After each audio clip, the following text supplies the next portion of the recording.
What's going on, everybody, and welcome back to Comic Breakdown. If you guys are new to the channel, do me a favor and hit that sub button. Hit that notification bell, make sure you're not missing any of the awesome content that we have coming out. And with this video, we are jumping into Radiant Black, issue number 5. If you have not been keeping up with everything going on with Radiant Black, be sure to check out the link in my description, as well as the top of this video. It's gonna get you completely caught up on everything going on with this series. Continuing on with our Indie Comics weekend. In Radiant Black issue number 4, what we saw was the death of Nathan, the individual who has been wielding Radiant Black. Radiant Red had come in and just laid waste to him. With his demise, we see Marshall, his best friend. He takes up this power and he is ready to get some vengeance. Be sure to buy the comic, support the industry, and with that being said, let's dive into this breakdown.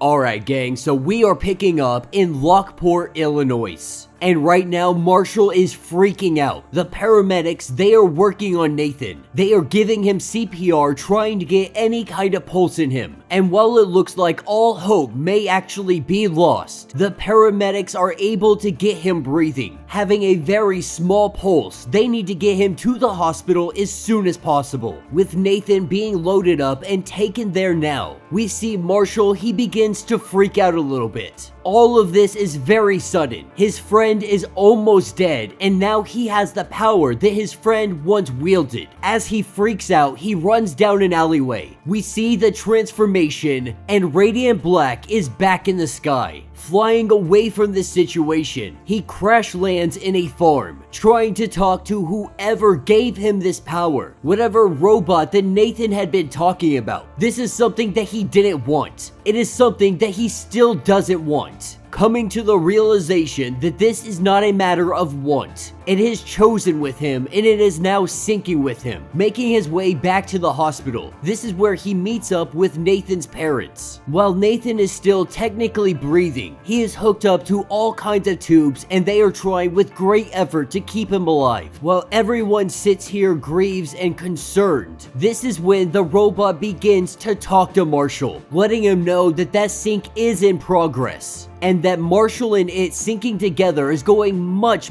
faster than it did with Nathan, telling him existence. All that you are connected to time, space, and matter itself. But right now, there is a war that is coming to your doorstep. He will come for Radiant first, and then he will come for the entire planet. Now, Marshall, he doesn't really care so much about the cosmic aspect of why this little black hole came to them, and whatever being or individual sentient creature might be communicating with them. He doesn't care about any of it. What he cares about is getting revenge for Nathan. And this is where Marshall takes off, picking up with Radiant Red. Right now, Radiant Red is beating himself up. He didn't go there to try to kill Radiant Black, was just trying to tell him that he needed to stay in his own lane. But things got so severely out of hand. As Radiant Red is sitting here just punching this ice, we have the arrival of Marshall. At first, Radiant Red believes that this is Nathan, letting Radiant Red know that that was my friend, he is in a coma, and now you are going to pay for it. As the two Radiants clash together, there is a giant explosion of blue and red. Marshall syncing up much quicker than Nathan ever had. That means Marshall has a better hold on these abilities. He understands the connection better, and this makes him fight and have much more power. Not only that, Marshall had observed Radiant Red, watching as Radiant Red had absorbed things in that restaurant. That's how Radiant Red was able to get that armor, being able to transmutate matter. This brings Marshall to the conclusion that if you keep Radiant Red in the air, gravity being Radiant Black's specialty, then there will be nothing for them to grab hold onto. There is no matter around them to transmutate. As a giant burst of energy comes out of Radiant Black, we see Radiant Red shot down through the ice, waiting for Radiant Red to surface up. Radiant Black stands there, and we see his cape forming. Now, if you remember, Marshall was talking about how awesome it would be to have a cape, and that's exactly what his suit gives him. Admiring this cape, this is where we see Radiant Red surface, coming out, being able to change some of this matter around, looking like the freaking Hulkbuster coming out of this water. This is where the tide of this battle turns. Radiant Red just smashing in the face of Radiant Black. In his anger, we see a giant blast of energy, destroying all of her armor and exposing her face. Because I've been saying he, but this is in fact a girl. Radiant Red is female, and this even brings Radiant Black to a pause, stopping him from going any further. This is where we see two individuals teleported in, and that comes in the form of Radiant Pink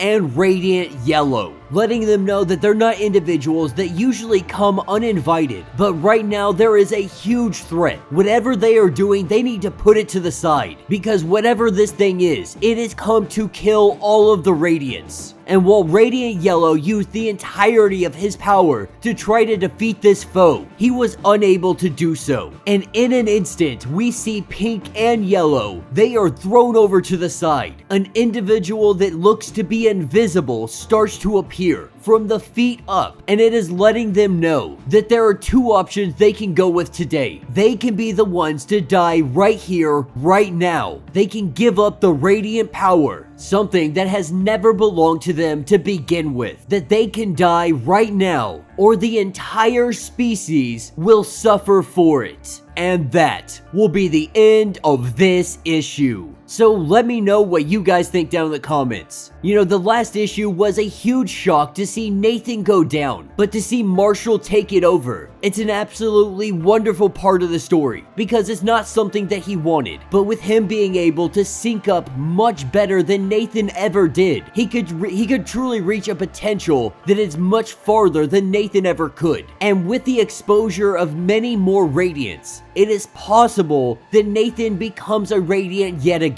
I do like the idea that we are expanding over the whole color spectrum. My best guess is that these individuals, these Radiants, these black holes, they were sent down to Earth in anticipation for this individual that has come to kill them. Being the only and last line of defense against this individual, it would make sense that he targets the Radiants first. And so with the next issue, we are going to see what these four Radiants combined can actually do. Find out the true limitations of their abilities and their powers. Let me know your thoughts. Let me know your theories. If you would like to support the channel, you can always do so by hitting the Super Thanks button. This button will let you donate directly to the channel, and every little bit helps us out. Now, if you can't do that, do me a favor, subscribe to the channel, hit that notification bell, make sure you like this video, and until the next breakdown.